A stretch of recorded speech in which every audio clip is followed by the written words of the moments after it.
I think the synergy with our coaching staff with this team is very high, and we're all excited to kind of now get in the background, and because the games are about the guys. We can't wait to take a step into the back and just watch them go out and perform. Super excited for it. Welcome to another episode of Frogs Today. This is season 6. Good morning. It's Friday, February 14th, and I'm your host, Jadon Wuilliez from the TCU men's swimming team. And I'm Chahbandour on the women's swim team. It's Valentine's Day, and we want to show some love to all of our teams in action this week, starting with baseball, who opens their season tonight at 8 p.m. in San Diego. Both our men's and women's basketball teams head to Arizona after our men win in dramatic fashion over Oklahoma State with a game-winning 3 by Bashan Alette with 0.4 seconds remaining, and the women dominating BYU by 32 points. Men's and women's tennis are also in action this weekend as the men look to add another ITA Indoor National Championship to their resume as they take on Baylor tonight in the round of 16, while the women host Brown on Sunday at the Purple Courts in Fort Worth. Our track and field teams head to Arkansas at the Tyson Invitational and look to break more records, with men's golf coming off a second-place finish in their spring opener in Puerto Rico last week. Beach volleyball are preparing to head to Hawaii next week. Football holds weekly press conferences with Namdi, Obiazor, and Avery Helm in the press room. Soccer and volleyball get ready for their spring season, and Rifle heads to Oxford to take on Ole Miss and Murray State tomorrow. And our swim and dive team are preparing for the Big 12 championships, which get underway a week from Tuesday. But we start with baseball when we return. But first, a word from our sponsor, Richard's Rainwater. The best tasting water comes straight from the sky, leaving just pure, refreshing raindrops in every bottle. Taste the difference. Sip the sky. What do you see when you look up at the clouds? At Richard's Rainwater, we see the greatest source of pure, delicious water looking right back down at us. We've invented a simple, powerful technology to collect and bottle rainwater. Our process begins with the rain. When clouds become saturated, droplets fall from the sky. Rainfall is a naturally cleansing event. During the first few minutes, the raindrops clean the atmosphere and wash away any dirt or debris from surface areas. At this cleanest point in the rain cycle, we collect the pure raindrops into large storage vessels. Then, we use a simple, yet effective combination of ozone and microfiltration to ensure our rainwater surpasses the highest drinking water standards. We pour the pure, refreshing rainwater into glass bottles and aluminum cans, packaging as infinitely renewable as the water itself. Richard's Rainwater is building a network of collection systems across the country to ensure our rainwater is local everywhere. The purest, best-tasting water comes from the sky. Richard's Rainwater. Sip the sky. We are back in the Roxo Media House studios here in Fort Worth, and I'm your host, Jadon Wuilliez. Frogball USA opening day is tonight.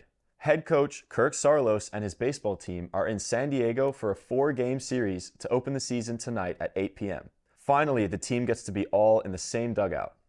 For me, I'm excited because I get to watch these guys play. You spend all fall and the early part of January and February now, and you're looking forward to. You're not trying to look ahead. You want them to be where their feet are, and you want them to take every day for what it is and not look ahead. But now that we're here, it's exciting to finally all be in the same dugout. I think that's the big thing. We've had pitchers in the first base dugout, position players in the third base dugout. We've played a ton of scrimmages, and it's kind of pitchers versus hitters, and now it's going to be a lot of fun to be one group heading in the same direction against somebody else. So really looking forward to it. Saarloos feels good about his team from the fall to now. The team spends a lot of time in the clubhouse and at Lupton, and is an extremely self-motivated group with quality staff additions. I feel like this group is every single day. We haven't really had to kick them in the rear end. They're pretty self-motivated, and they spend a lot of time here after hours on their own getting better. So, I think leading into the season, you feel pretty good about the fact that the things that we need to be good at, we feel like we're pretty good at. And now it's about testing yourself against really good quality opponents, and doing it on the road right out of the gate, I think is great. Having Mo back, working alongside of him for 9 years, and then also, John DeLara, who, John, myself, and Bill have been on staff for, I think this is John's 7th year here. So John, myself, and Bill have been together for 5 years. Yeah, and then, Dave and Bill go back to the West Coast days, and they know each other well. And then, Jake Silverman, who's a guy that has coached up and down the West Coast.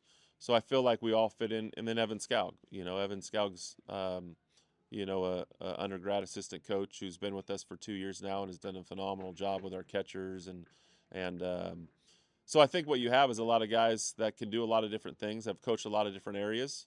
And, you kind of fit into your role, and everybody kind of takes care of their particular part of the team.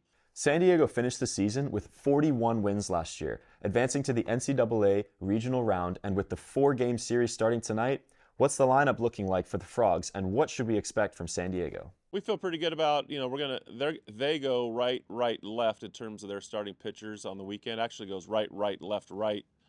So, we feel like we have, a little bit different lineup versus right, a little bit different lineup versus left. So, but we're pretty set in terms of what we're going to run out there on Friday night. And then we kind of know what we're going to run out there on Saturday. And we kind of have it scripted for what we want to run out there on Sunday. So, guys have kind of earned some spots, especially early on in the season. You want to, give guys opportunities that have earned them in January and February.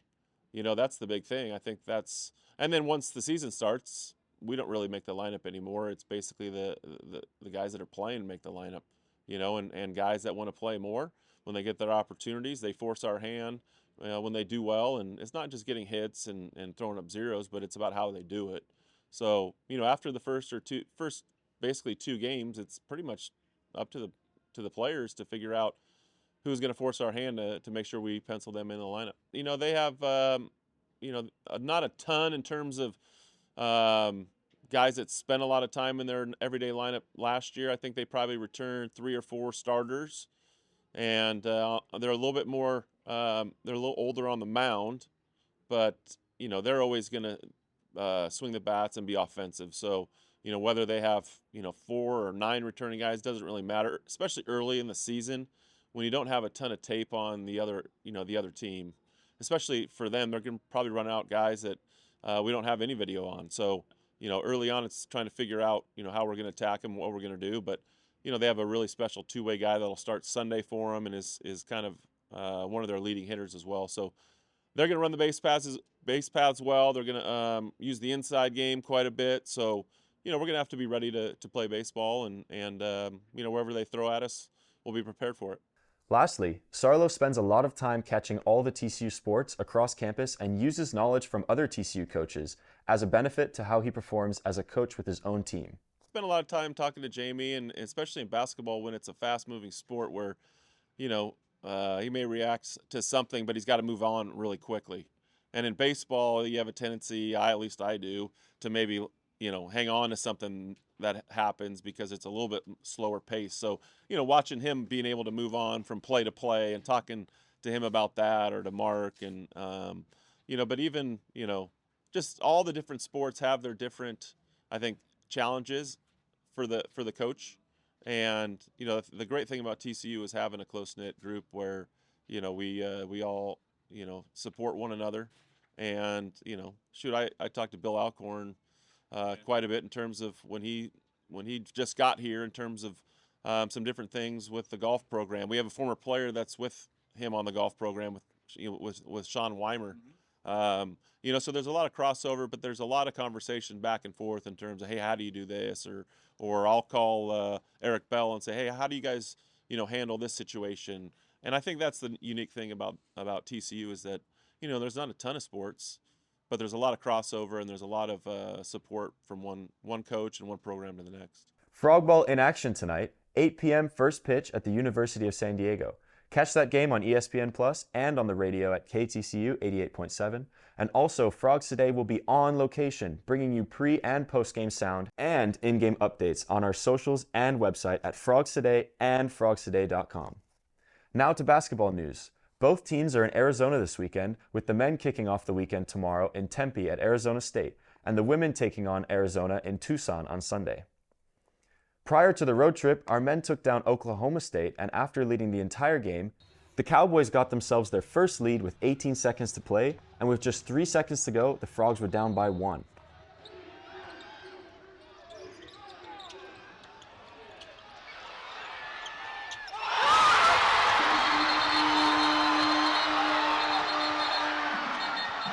Jace was inbounding. The plan was for me to go long, so like I told Jace, like, if it's like the last option, just whip it. Like, I'm not gonna let nobody take the ball from me. And then I kind of seen that it was gonna hit off Micah's hand, so I kind of like waited for it. I was gonna jump, but I waited for it. And then, I don't know, it just touched my hand and I just shot it. Man, I seen what happened. Oh shoot. Sophomore Vashon Alette from Jace Posey took the heave off the tip from Micah Robinson and drained the game-winning 3. With 0.4 seconds to play, Alette led the team with 16 points, 7 assists, and 6 rebounds. Noah Reynolds and freshman Micah Robinson, both with 13, and Malik Diallo, also a freshman, had a career high in minutes with 23 and points with 10. It was a long process, I've been working hard for those days, so, I'm just in the gym every day doing what I do, so this moment gonna come, so today was one of them, so I'm just glad I can, be there for my teammate and help us to get a win. Can I touch on that too? Malik's been working like crazy, being one of the first guys in the gym, one of the last to leave. So like, this is really just his work showing. I'm proud of him. So really just pointing out these two right here. I mean, these two right here, they draw so much attention. It kind of makes it easy for me. All I got to do is sit there and make the shot. So just, reading off them, and I feel like I built a pretty good connection with them, just in all the practices, so they kind of know where I'm going to be and kind of like I feel like their jobs and stuff like that. So kind of just playing off them and, of course, just making the shots that they crave for me. Yeah, no, I mean, it's cool,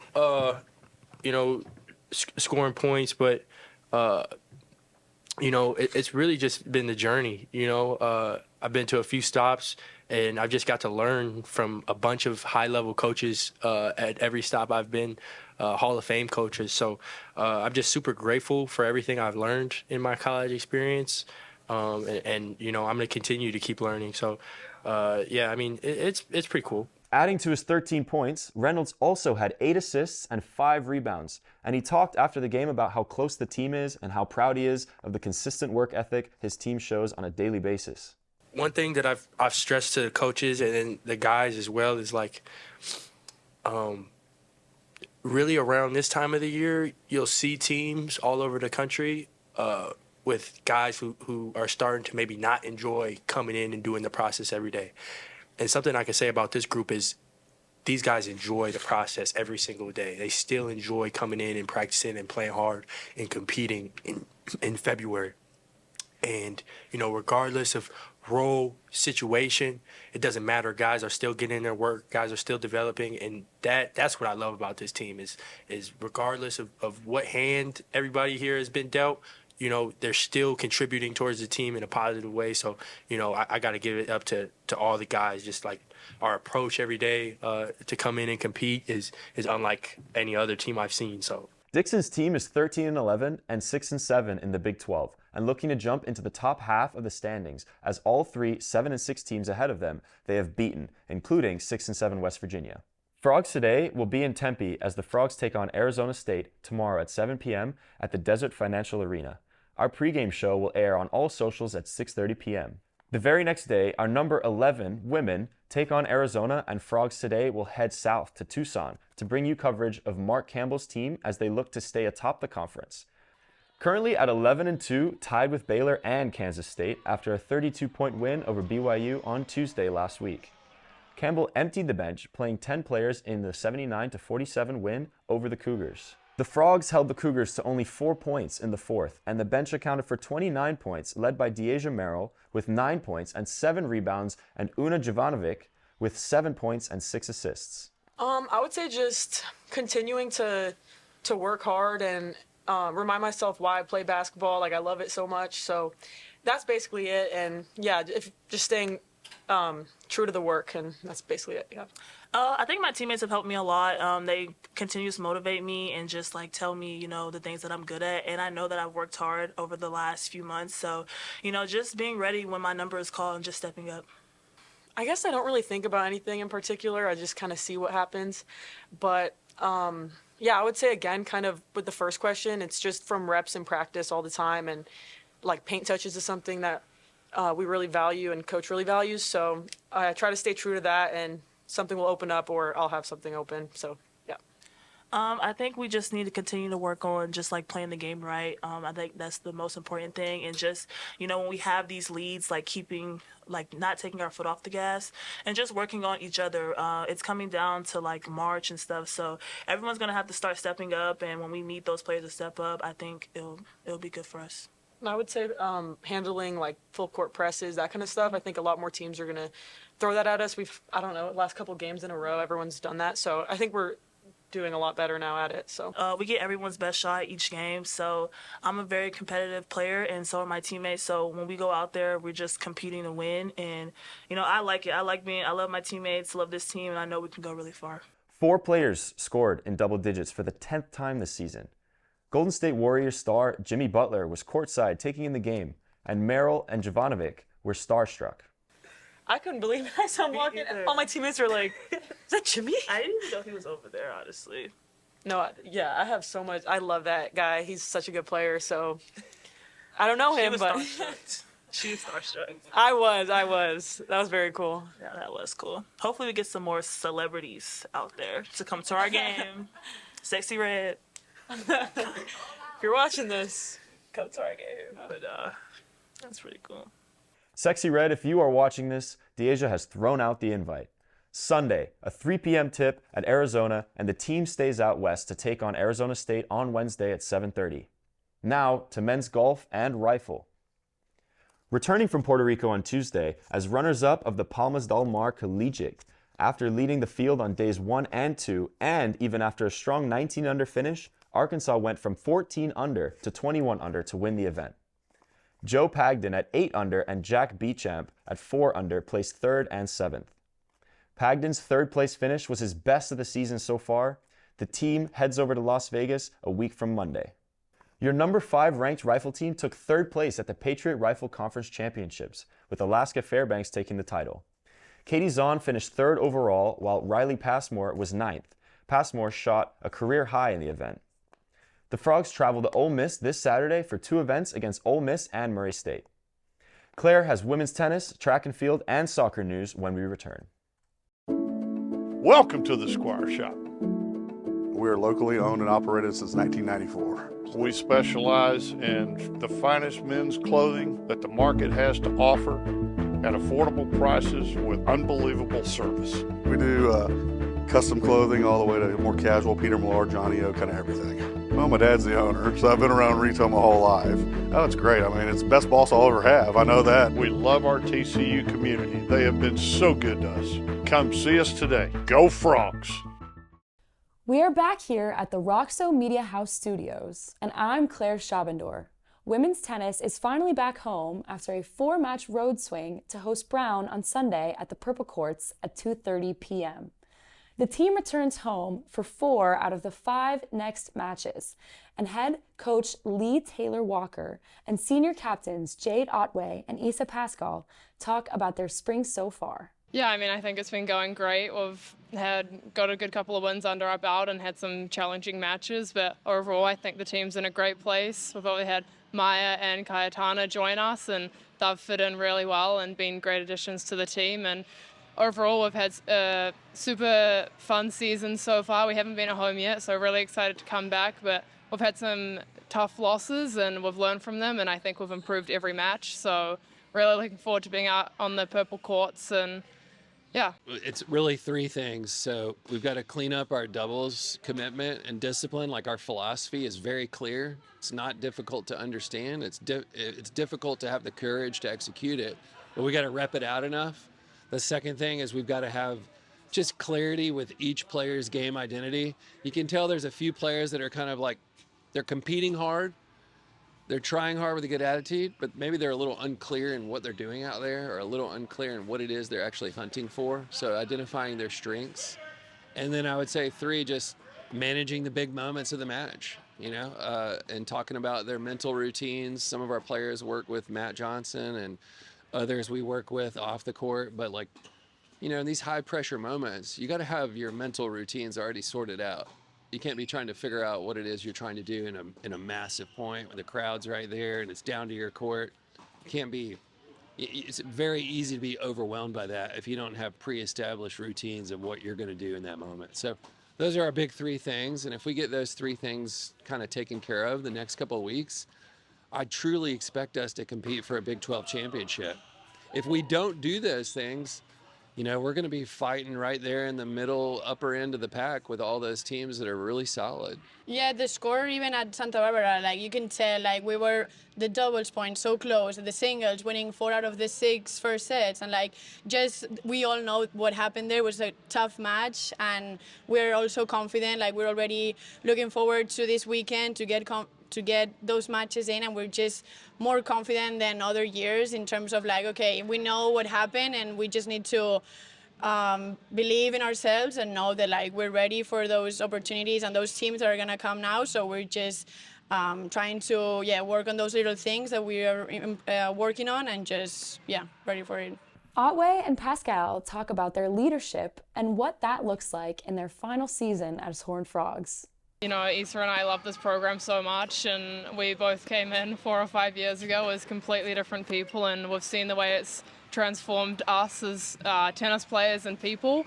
So we're just trying to inspire the new girls on the team and kind of share our experience and just really uplift them to, believe in the process, trust the coaches, and, get as much out of college tennis as possible. Well, as Jade said, we've been here for a longer time, and we've been through a lot.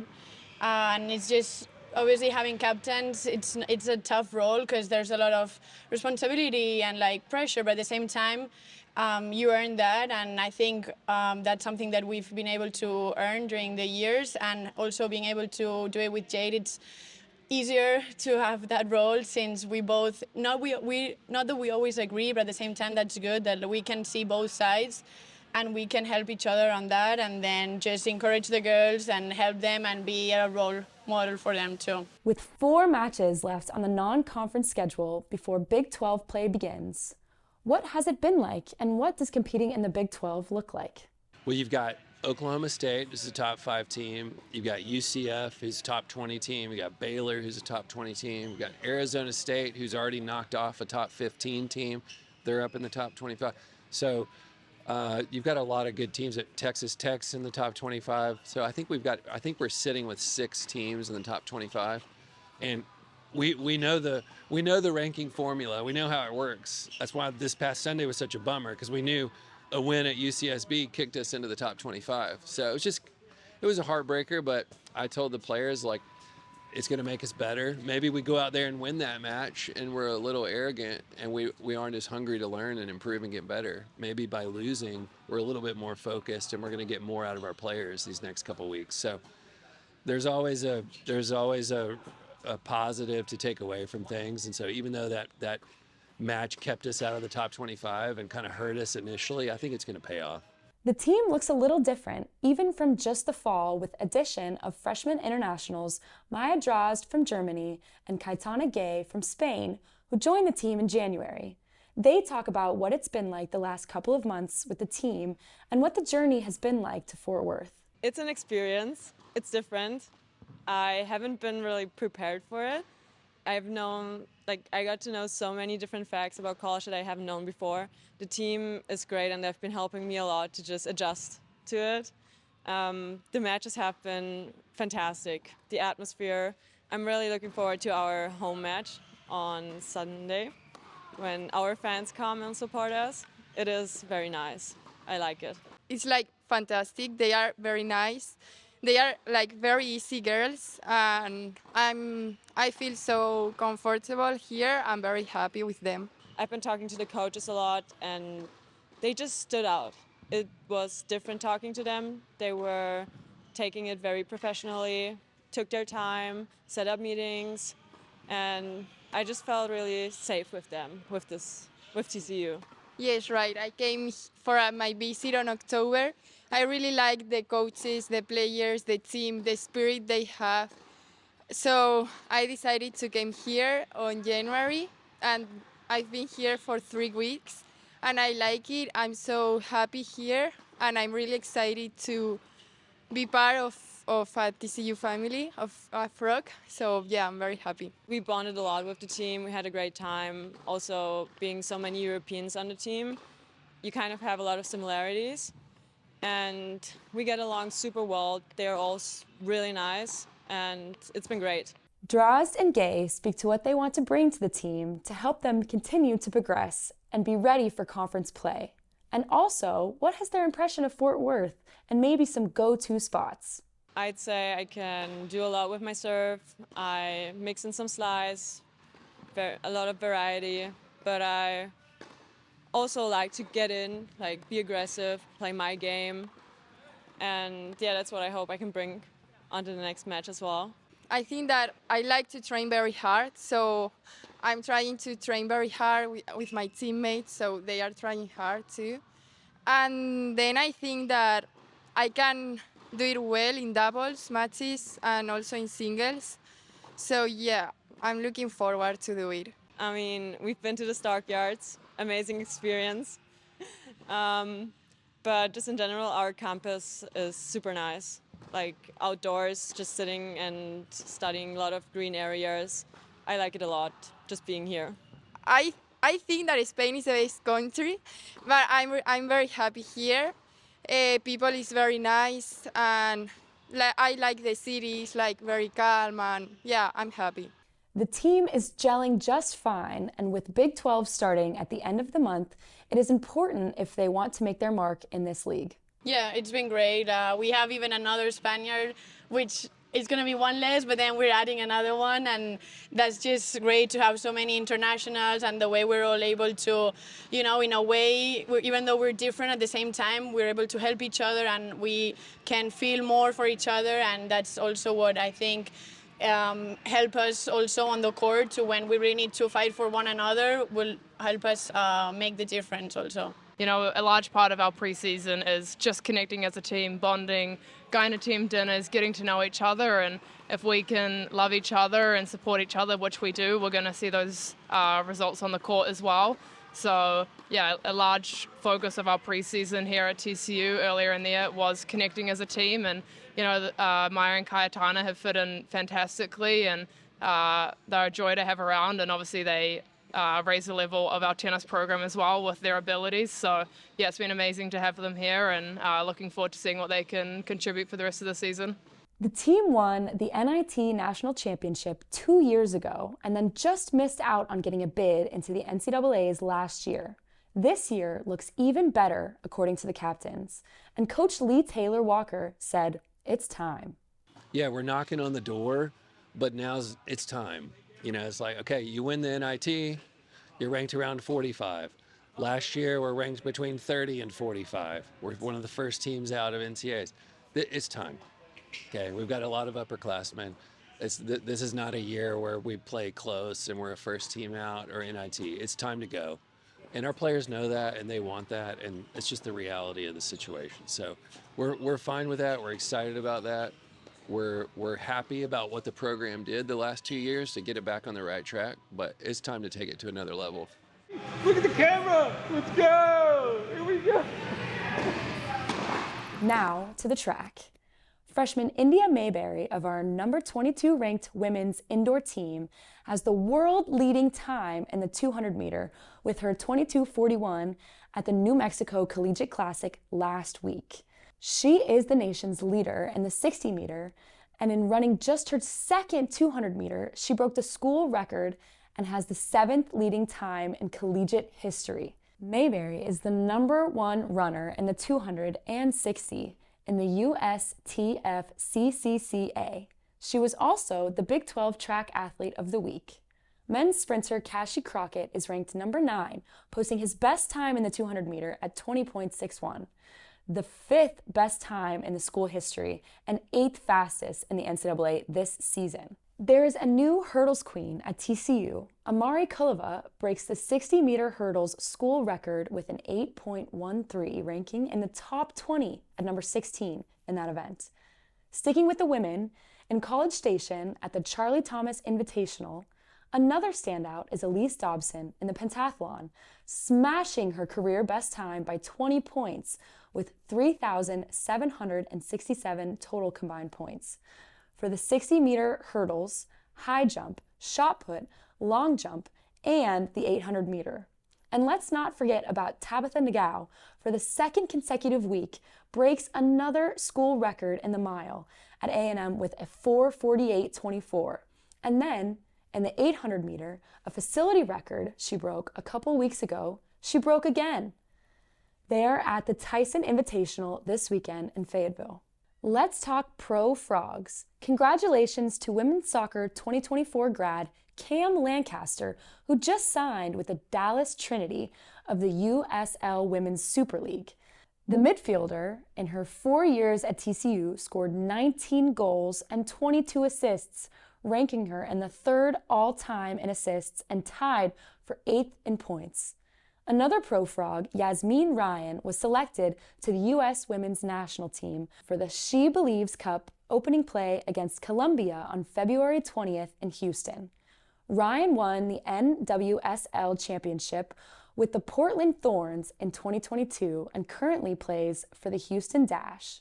Women's soccer gets their spring started in March, taking on Texas, and head coach Eric Bell talks about bringing in players that want to be pros like Lancaster and Ryan, and what they have to do in order to get to that next level. That's the culture that we want to have. You know, we're recruiting kids that have aspirations to be pros, and they know that if they're just doing the minimum as far as practice is concerned when we're out there, then that's not going to be enough to allow them to be successful. So they're out here doing the things that they need to do to get better, and we have these IDPs which they're working on, and they have their own individual plans in which they things that they need to get better at, and they're out here working on those things. So I'm quite pleased with that. Women's soccer has a full spring schedule that starts on the road at Texas on March 2nd. Bell talks about the spring and what to look forward to. Spring is good. Everybody came back relatively fit and ready to rock and roll and healthy. And we have a few kids that are nursing some injuries and rehabbing and getting back to full fitness, but for the most part, we're really in good shape. Well, we're playing good teams, which, you know, I want to get tested and see where we're at. And we're working on different things, and everybody is throughout the course of the spring. And so, you know, can we be competitive working on different things that allow us to be successful in the fall? And that will be the trick, right? Obviously, we want to win the games, but for me, the most important thing is working on these different things that we deem are important through the course of the spring and getting better at those things. So when it comes in the fall, we're pretty much in lockstep. Obviously, we want to continue with our transitional defending. And we got to make sure that that is still a little bit better than what it was even in the fall, and I thought it was quite good. And then we're working on some different things as far as our communication on the field, and I think if we can, you know, make that a little bit better, I think that will help us moving forward. And, you know, we're looking at some different shapes as well that we might play in the fall, and how we want to be able to play at least 2 shapes. And so working on those different things and tactical understanding of the different shapes and making sure that the kids have an understanding why we want to do that and how we're going to do it is going to be important. We got men's tennis, football, beach, and of course, swim and dive when we return. Energy does everything for us. It's all-encompassing. We're all benefiting and affected from it. And it is something that we all need to know about. It is the glue that holds everything together. TCU is powering what matters, our future. We don't just talk about what's needed, we focus on results. The Ralph Lowe Energy Institute is creating a world where energy is affordable, sustainable, and reliable. Welcome back to the show, Frog Nation. Just in, on the football front, wide receivers Jack Bech and Savion Wuilliez have been invited to the NFL Combine February 24th through March 3rd. Frogs today will be following their journey to the NFL along with covering the Big 12 Pro Days, March 18th through the 21st at the Star in Frisco. Defensive returners linebacker Namdi Obiazor and cornerback Avery Helm were in the press conference this week, and they spoke to returning to TCU about the strong finish last year and what Helm saw for the team after he spent the last year sidelines with an injury. It was actually amazing to sit back and watch the team from a different perspective, be able to talk to them at halftime and give my input on the guys and see what I seen and just be able to just see it from another perspective and be a part of it from another perspective. I was took a coaching role, you would say, and just helped them out in the film room. I met with a lot of the guys outside of the building, it was a blessing. I felt like, it was kind of a good year, but I felt like there was obviously some plays that, I kind of felt like I left out there. I feel like that's part of the reason, I just want to come back and kind of show people I can do that and just clear up some of those little mistakes. Also, it was a new defense, so I kind of felt like it was first time people were playing in new positions. And then also, we had some new transfers people in, so you kind of didn't really know how everybody was going to play under the fire. So I feel like once we got a couple games down and people got comfortable in their spots and we kind of know who to put in one spot, so, it all started working out. Obiazor, with the new JUCO ruling allowing players to not lose any years of eligibility from the time they spent in junior college, mentioned how important coming back to TCU would be for his future. I kind of felt like another year would kind of benefit me, if anything, for next year in the NFL, kind of just off of my experience. I've got a position change. I've only played 2 real years of linebacker, and then even all the stuff I've heard of me in the NFL is kind of like me being a tweener. Some people still kind of would have me as a star, which I was playing in the old defense, or now some people views me as just a will linebacker. So I feel like kind of getting another year as playing will, showing people what I can do at a real kind of a inside backer rather than being more of a outside linebacker. We are glad to have both of these guys back and fortunate that Helm and his recovery process is going well after such a strong spring a year ago into the fall camp. What got him performing at such a high level before the injury? Honestly, it was devastating. All the hard work I put in, all the extra hours I put in to get to where I was at, to be at the peak of my performance, and then it just all ended on one play. I just feel like God put me in this position to, be better. So I'm just taking it day by day. I put in a lot of extra hours. I dedicated my life to it. And that's just all, it's all it took. Spring ball starts after spring break, and all eyes are on that first game on September 1st against Bill Belichick and the Tar Heels. I love the schedule we got, actually. I feel like we got some great teams up there, starting off early, and then, we got some good teams later on. But I feel like we have opportunity to win every game, and then I feel like just doing what we got to do 1 week at a time is going to just get us there. And then kind of just focusing on that 1 week. And then I know we have real big goals here, so we got to achieve them this year. First off, I like that we jumping on the road to jump out the gates because we seem to be a great on-the-road team. I give credit to Coach Cods and the other coaches, but we have a great on-the-road mentality, when we're back against the wall. So I think that game is going to just kickstart everything for the rest of the season, especially with Hoover coming back, and Hoover played great last year. So I think this year is just going to be it's going to be beautiful. Men's tennis is in Waco tonight, kicking off the round of 16 of the ITA Indoor National Championships against Baylor. They are looking for another national championship to add to their resume. If they win, they will take on the winner of Duke San Diego on Saturday. The Final Four will be played at SMU on Monday and Tuesday. Beach volleyball continues their preparation to open their spring in Hawaii next week. And what a tournament that is, hosted by the University of Hawaii, taking on UCLA, Stanford, LMU, Arizona State, USC, and of course, Hawaii. Our Sandy Frogs are ranked number 2 in the nation in the AVCA Beach Volleyball preseason poll. And of course, our swim and dive team. We are in preparation for the Big 12 Championships a week from Tuesday as we travel to Federal Way, Washington. That will do it for us today, and we thank you for joining us, the only media outlet that covers all of TCU athletics. Stay connected for dynamic, original content right here at Frogs Today. For TCU Swim and Dive, I'm Jadon Wuilliez.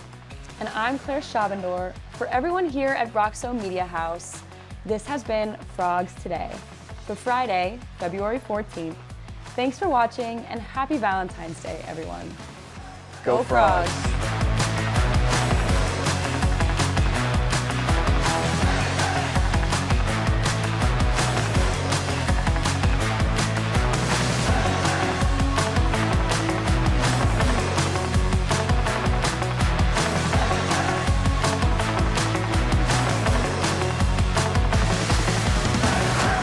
Roxo Media House.